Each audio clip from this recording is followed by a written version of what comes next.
I've just noticed the tinsel. I think my daughter's been in it and stuck tinsel up, which will annoy Gio. But he's not here today. He's at the game. He's got a bit of a good run actually, when you think about it, hasn't he? Because the last away game he went to was the Chelsea one. Obviously a good luck omen. So he can stay going to the games. I'll stay in my cupboard, on my man cave. And if we do that for the rest of the season, we'll be up in the Champions League, won't we? All sorted. That's finished. Southampton 0, West Ham 1, just in case you've had your head stuck in the sand. Squeaky bum time at the end. We were all thinking the same thing, weren't we? As he carried on. that win was clearly based on him changing formation and playing two up front. And when he started taking off the attacking players and putting on more and more defensive ones, and on came Sanchez, took Haller off, didn't he? On came Sanchez, and then Crikey at the end, he's taken Noble off and put Diop on, and he's gone ultra defensive. Danny Ings started playing like Ronaldinho, didn't he? Did he? Oh, honestly.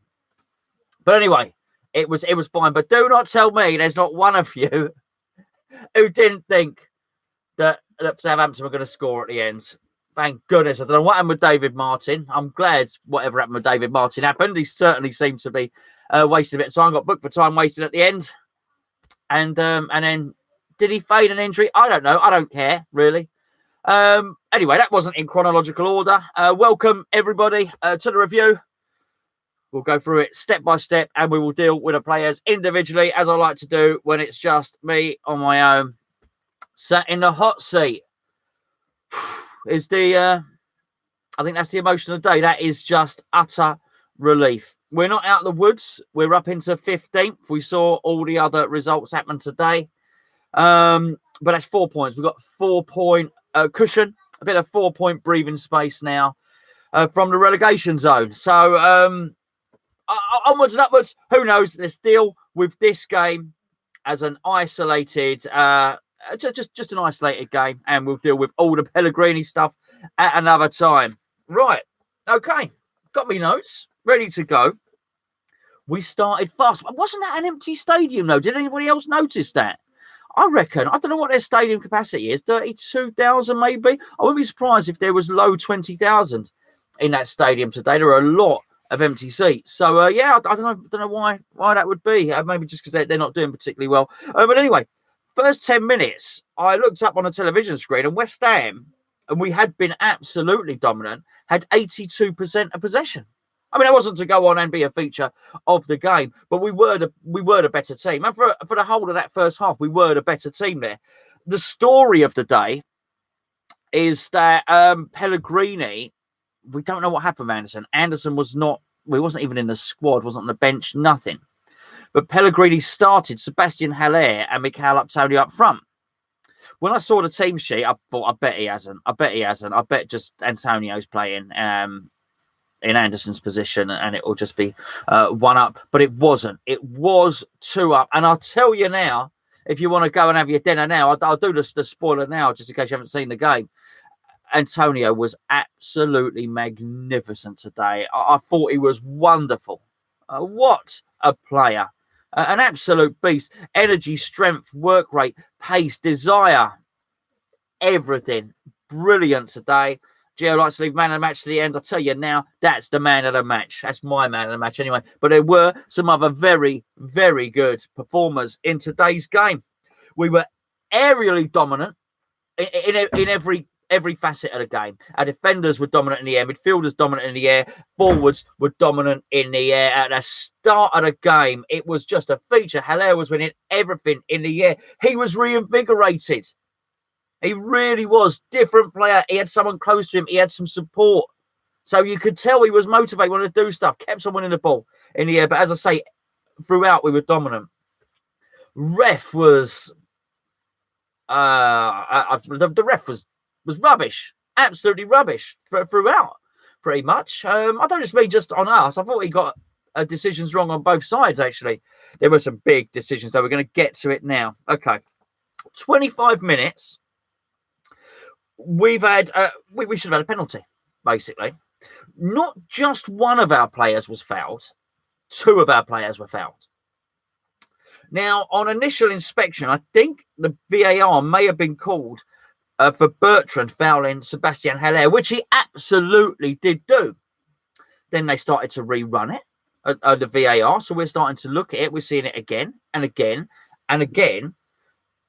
I initially had thought that Bertrand had fouled Sebastian Haller and he had sort of fallen into Antonio, which is why two of them were on the ground. No. There was another foul happening at the same time. What was his name? Bednarek had Antonio by the throat, by the neck, for a sustained period. Possibly that was a worse foul than Bertrand on Sebastian Haller, but undoubtedly two of our players were fouled. We've seen these things. We've seen these things brushed over before, but not in the days of VAR. I'm thinking we now have video evidence.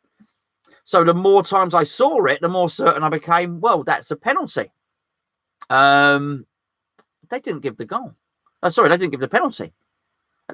Despite them watching it, they've decided that there was no penalty. It was really, really weird. That's not why I thought the referee was bad, because I don't think the referee, that's not in his decision. The referee was just generally poor. That's the people in the VAR studio or whatever you want to call it. Terrible. I can't believe you could watch that on a camera and get it wrong. We didn't have to wait long, though, because we did go 1-0 up. This was a really, really good goal. I really like this. And Tony had so much pace and power all game. Wonderful. Sort of run into the channel, the right side of the 18-yard box, if you want. He was looking to cross. He couldn't cross it. They were blocking him. The defenders knew that Antonio wanted to cross it. So they're blocking him from doing that. Snodgrass has come up to support him. So he's played it back to Snodgrass. Snodgrass crossed it over to the far post. I think Snodgrass may even have crossed it with his right foot. It was a very, very good cross. Pablo Fornals, the fornicator, is there unmarked and doesn't lash at it. He's obviously looked. He's checked his surroundings with fantastic awareness. He's nodded it. He's headed it back to Sebastian Haller, who's finished. It was a scuffed shot. I never quite trust shots that hit the ground first and then bounce up and go into the goal. But I do. It went on the true trajectory. I think he got the power wrong, but he got the placement right. And it was just as well because it actually bounced in between the two Southampton players. But it was a good goal and it was a smart finish, and he'll be pleased with that. And he was stood in the right position. I love the communication. I say communication, maybe the extrasensory perception of Fornals and Sebastian Haller. They're both their spatial awareness and how they position each other. Our two summer signings combining really well, but not to discount the work that obviously, first of all, Antonio and then Robert Snodgrass did in the build-up to that goal. I tell you what was just in that first half, and we were totally the better team in that first half. What felt really good throughout that was that that we had it felt good to have a goal threat throughout. Just for too long, for too many games, you're looking at it and you're thinking, well, where is our goal threat? Where is our threat? And that was a feature of the game. We just always felt that whenever we got the ball, because of Antonio's pace on the short ball or the ball that was on the deck, or because of the long ball played over, Sebastian Haller being able to nod it, you always thought that we were going to trouble them. And because we had that threat, I never felt that Southampton ever were able to fully commit to the attack, if that makes sense. They're always worried that we were going to hit them on the break. So it kept them honest, and it kept them fresh. And they were really offering precious little. Second half starts, we attack straight away. What have we got? Separate the other way round this way. Haller to Paulo Fornals, who did a curl and sort of rising shot, forced the goalkeeper into a good save. Wasn't going to be the only good save that goalkeeper was going to have to make, but that was at the start of the second half.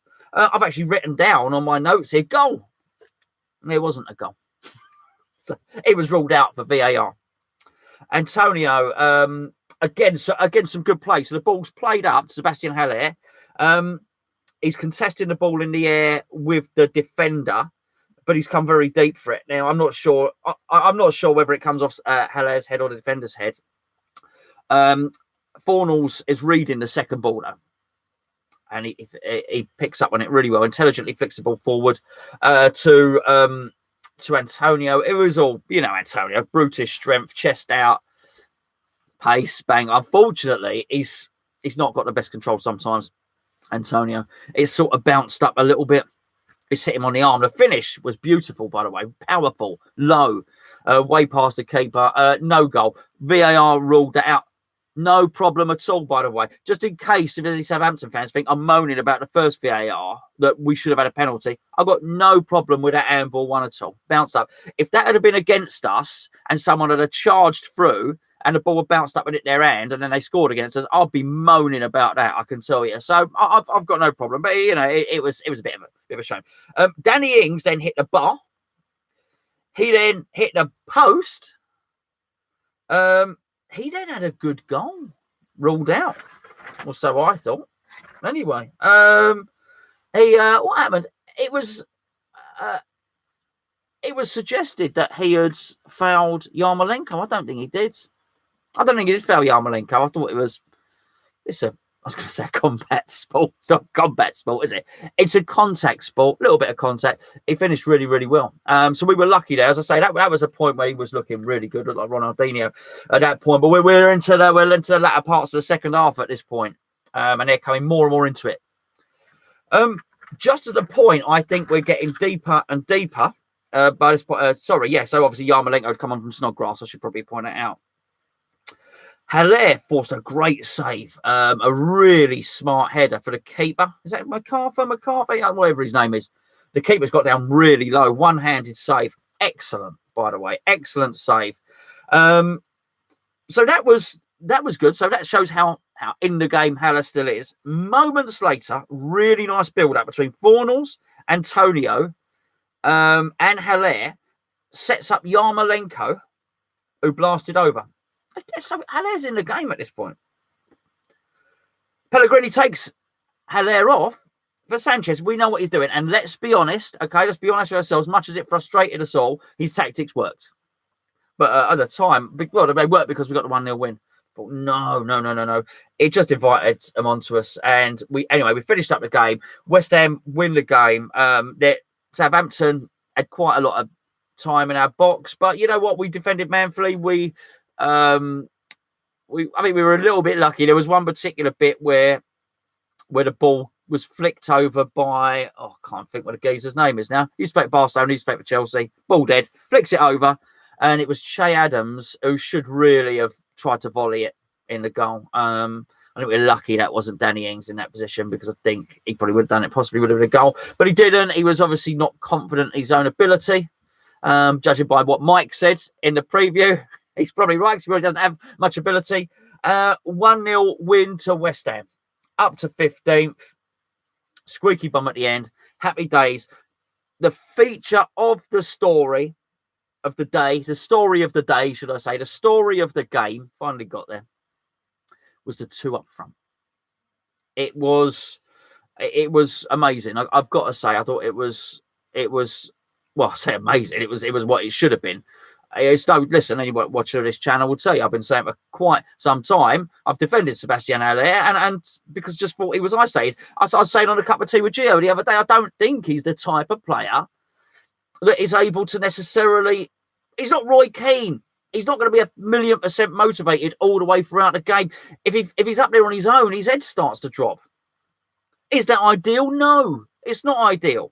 But it is up to us and the manager to deal with it. We've brought someone who was from a 3-man attack at Frankfurt, and we put him up on his own. He needs some mates up there. Today did, and you could see he was just motivated, and particularly Antonio to do his running. Antonio was doing all the endeavour, all the dirty stuff, and Antonio showed some skill today. Make no mistake about it. He provided some real quality. But I mean, Haller, as we can see, is a finisher. He takes good positions in the box, and also he's a target man who drops deep. He was so confident at one point, he tried to dribble past 3 or 4 players. I think the last one got the interception. So that was good. I mean, he's played well today. And I also got to mention Fornals. I thought the 3 of them really linked up very, very well. There's a story today about Anderson. I'm not going to go into it now. This is a review. We don't know the story. They say he was sick. I don't think any of us believe it, do we? I don't think we believe that. So there's a bit of conspiracy there. There's something to come out. I don't know. I prepared to do another video later. I was going to jump on later once Pellegrini got sacked. But I'm going to watch a Jason Bourne film instead because I think he's safe. So I don't think there's anything else to come out later on this evening, by the way. So I think we're going to put our feet up, enjoy the fact that we are not near the relegation zone anymore, and enjoy the win. Because I say it's not just it felt good to win. Actually, the win didn't feel great, so I was so nervous at the end. Actually, before we retreated and before we stopped attacking, and when we reverted back to the one up front, which as the game finished, it was more or less Antonio up front. But Antonio's such a high work rate player that even he was dropping deep, and there were points near the end where we had none up front. Up until that point, it was nice just to watch a team. We had an attack. You've heard me read the highlights of the game. You can hear we attacked well, and we attacked frequently. This wasn't one of those games where we had one shot. As I say, we scored a goal. We should have had a penalty. Fornals forced a really good save from the keeper, and Antonio had a goal rolled out. Antonio, and also Haller forced a really, really good save from a goalkeeper. On another day, we could have had 3 or 4 goals. But here's the but: on another day, Danny Ings' goal's not ruled out, and possibly don't hit the bar or the post. So I don't want to get ahead of ourselves. So this is why I just want to deal with this as a review, as a review for sorry, excuse me. This is what happens. I've got distracted. I've started watching the chat there. So anyway, begging your pardon. Right, let's get to the let's get to the players. I've not written this down with players. We'll wing it with a player review, shall we? Right. Okay. We'll start as we start. We'll start at the back with the goalkeeper. Why are people in the chat talking about me having a shave, by the way? I've had a shave. I've had a shave. Especially for today. Maybe it wasn't Gio going to the game. Maybe that's not it. Maybe it was me having a shave that got us the win. I'd be interested to know how superstitious people are. I get quite superstitious, actually. Anyway, there we go. Right, anyway, that's enough. Enough about my my shaving. Martin in goal. I've got to say, not an awful lot to do. A good punch from him. A fair stop from Ward-Prowse near the end. He got down low to stop. There was one bit at the first half where the ball was sort of shot and he sort of caught it, but it seemed to bounce off the bar. And then he caught the ball again. So I just got to say thank you, Doug. Doug's just donated £5. He said, winner, chicken dinner. I think he wants me to buy a chicken dinner. Bless you, Doug. That's very, very nice of you. But I've got a ready meal. I've got a bit of salmon in there. But thank you. But I'm not rich or anything. It was that, but we got it out today. I knew I had to do this. I've got to bung something in the microwave. It's a ready meal, not very nice, but it'd be fine. But Doug, bless you. Thank you very much, sir. Where was I? So Martin, aren't we pleased for him? No, aren't we pleased? It's another clean sheet for him. Really good. And what can you say? Fantastic. A little bit of sneakiness at the end where he was obviously wasting a bit of time. And we were grateful for that. I think sometimes we don't play too smart. It was noticeable that at the end, I don't know if you watched at the end, Pellegrini was relieved, chuffed, excited, really giving it all of that. So I mean, that's nice to see him like that rather than a sort of dour demeanour. I don't know what this means for him. I don't think anyone knows what this means. So as I say, we'll deal with that another time. Ryan Fredericks. Okay. I thought Fredericks tackled well today. I thought there were a number of tackles he got really right, and I thought he was defensively quite good. He was up against a tricky opponent, the lad. We're lucky that fella, I don't even know what his hair is, bleached blonde hair. I don't know what, if Mike didn't know what his name was either. We're lucky he seems to want to beat a man, then beat him again, then beat him again. We're lucky he doesn't like crossing very much. That's what I thought of that player. Fredericks, you can probably sense there's that negative coming out. There is, whilst he tackled well, whilst he run well, there is a lack of basic technique, which worries me. There's a lack of ball control and there's a lack of passing. I think I mentioned it for the first time I ever saw him. And that still worries me. I do worry about that. It's the only negative thing I'm going to say today. But I'm not to say he had a rubbish game. I still think Fredericks, because of his tackling, was 6 out of 10 today. I really do. Balbuena, we'll do Balbuena and Ogbonna together. I think they got a clean sheet. You've got to give them credit for today. There was a lot of headers. As I say, we were aerially dominant, particularly that first half. I thought they were very, very good. They're obviously we didn't give them a sniff, really. I thought when we were under the cosh at the end, again, we were getting in blocks. We were doing everything right. You can't not praise two centre halves when you get a clean sheet. So that was good. I was pleased with them too. I thought Cresswell had a good game. Again, I thought he tackled well. I thought Cresswell thought he joined the attack quite well. I thought he showed some good technique today, actually, as well. I was quite pleased with Cresswell, actually. I thought he had a good game. Right, let's move into the midfield. Noble and Declan Rice. I think Noble was a 7 out of 10 today.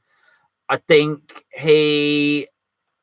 he tackled superbly again. It was a performance that needed endeavour. It was a game that required a lot of grit today, and I thought Noble provided that in abundance. I really did. I thought there was interceptions. There were 2 or 3 passes that went amiss, but I was going on to say the same about Declan Rice. I don't think it was our most technical performance, but I thought Noble and Declan Rice totally outdid their central defensive opposition. Probably worth pointing out if you haven't seen the game that for much of the game it was 4-4-2 against 4-4-2. So yeah, 7 out of 10 from Noble. Rice, again, bit sloppy in possession sometimes, but every time he lost the ball, he fought to get it back. I would actually possibly give Rice almost like an 8 out of 10, 7.5, 8 out of 10 today. Some wonderful interceptions. Again, I mean, there was one point you probably noticed near the end where he found himself down near the wing and pulled out a lovely cross, really, and beat his man. I think he's really starting to find his form again. So can't go wrong, really. Can't go wrong. I think Declan Rice, really, really good player. I thought Snodgrass, full of endeavour again, absolutely. Well, he was integral in the goal, pivotal in the goal, full of fight, full of grit. I thought it was a good game from Snodgrass, actually. I would give Snodgrass 7 out of 10 again today. He leaves everything on the pitch, doesn't he? You don't think he's lacking a bit of effort. He comes off the pitch. When he comes off the pitch, he's absolutely knackered. I've just seen, I'm trying to stay concentrated on the job in hand. But I've just seen that Hammer Down Under has said Fredericks is out for the next game with yellow cards, which is interesting, isn't it? So that's going to be interesting what we do for that next game. I mean, maybe, as we saw with Diop, didn't we? With Diop got suspended. He stayed out of the team. He's not been able to get back in. I do wonder, particularly if Ben Johnson is fit, does Fredericks get his place back if somebody comes in and performs well? Anyway, so where are we? We've got Snodgrass. I think Snodgrass played well. Now we're getting to the crunch. The 3 players I really do want to talk about. We had Pablo Fornals. I thought had a very, very good game. I think he's intelligent. He's got awareness of space. He plays with his head up. Again, there were some sloppy passes, but I don't mind it off those players. I never have, because they're trying more dangerous passes. They're trying more creative things. I thought his awareness for the goal was absolutely sensational. What I also like about him, and he is slow. I will never change my mind on that, because he's not going to get any quicker, is he? But he's got energy and he keeps running, and he's clearly got character, and he stays running until the end of the game, and he fights. And I think the accusation is that he's not settled into the Premier League, or he's taking his time to settle into the Premier League. I don't think that's the case. I just think he's slow, and I don't think he's particularly suited to the Premier League. I think he gets it. I think he's got the endeavour for the Premier League. I think he understands that it's high tempo, and he understands that you've got to chase lost causes. He understands that you've got to tackle. He understands that you've got to be busy, and he tries to do all of those things. But he's got quality and he's got awareness, and it's such an asset, isn't it, to play with your head up and to have the vision and to see where other players are. So he's enjoying a run in the team. I don't want to damn him with faint praise. I think Fornals, I would give him an 8 out of 10 today as well. I thought it was really good, really do. So absolutely fair play to him. And probably, let's be perfectly honest here, we don't know what's happened with Anderson. Fornals probably would have been playing today, possibly. One of them wouldn't. Let's imagine Pellegrini was always going to play 4-4-2 and it wasn't forced on him by Anderson. Either Snodgrass or Fornals wasn't going to play today. And if Fornals was playing, he might not have necessarily known he was playing in that position. So I think that's really good. I think for him to come out and do that performance there was excellent from him. Sebastian Haller, I think I've already talked about him earlier on in the show, haven't I? So he was a man reinvented. He felt he had some friends, he had some partners around him. He wasn't isolated up front, and because of that, you saw the best of him from the very, very first moment. He was winning headers. He was dominating his markers. He was getting involved in play. He was looking for Antonio, looking for Fornals who would make the late run. Actually, Snodgrass would try and make those runs past as well. And he was finding them, and he looked sharp and he looked good. Clearly, he scored a goal. He almost scored another goal. He was heavily involved in 2 other really good opportunities, one for Yarmolenko and one for Fornals, where the keeper saved from Fornals one. Really involved in the game. I'm delighted for him because I just hope this is, one swallow doesn't make a summer. We will do other videos which we will deal with future games coming up. I hope this wasn't just a 4-4-2 because Southampton play 4-4-2 and we're going to be back to where we were, because that was a motivated Sebastian Haller, and he scores goals. And as long as that guy has service and has people around him, he will always either get goals or get assists. Simple as that. We now go to my man of the match, which was Antonio. It's just absolutely wonderful. I think I think it's magnificent. There's been rumours this week that he's going to sign a new contract, or not a new contract, but they've got a 2-year option on it. So they're going to activate that, and so they should. So they should. He's magnificent. I spoke earlier about maybe Haller. He needs a team working for him. He needs a manager to help him. He needs a system to be going his way to motivate him. Antonio is not one of those players. Antonio motivates himself. Antonio has got some character. I'd say he has some drive, some strength. And he was being fouled a lot as well, by the way. Didn't really receive much protection from the referee. He did 90 minutes, which is absolutely key, I think. I just hope we continue to see a lot more of this. It was a real energetic, pacey, strong performance. They will hate it. They will have hated playing against Antonio today, the defenders. They'll be bumped. They'll be bruised. He's given them a right seeing to, if you pardon the expression. Absolutely magnificent. Mikel Antonio, my man of the match. He deserves a day off tomorrow. He deserves to be the first man in to see the physio and whatever, the ice bath. In fact, that's like a punishment, an ice bath, isn't it? I give him a nice warm bath with bubbles in it and a couple of ducks and a cigar. Maybe not a cigar, but whatever. That man did not stop. Absolutely magnificent. Right, he didn't stop. I'm going to stop because I've been talking non-stop for 29 minutes. My wife would tell you that is nothing unusual. I hope you all enjoy the rest of your weekend. It has been an absolute pleasure to host this with all you lovely people in the chat. Maybe we will reconvene tomorrow. shall we? On the forum channel, we'll have a chat. Speak about everything. You've got fan cams. Gio will be uploading a video. I'm absolutely sure. We've got other videos to come.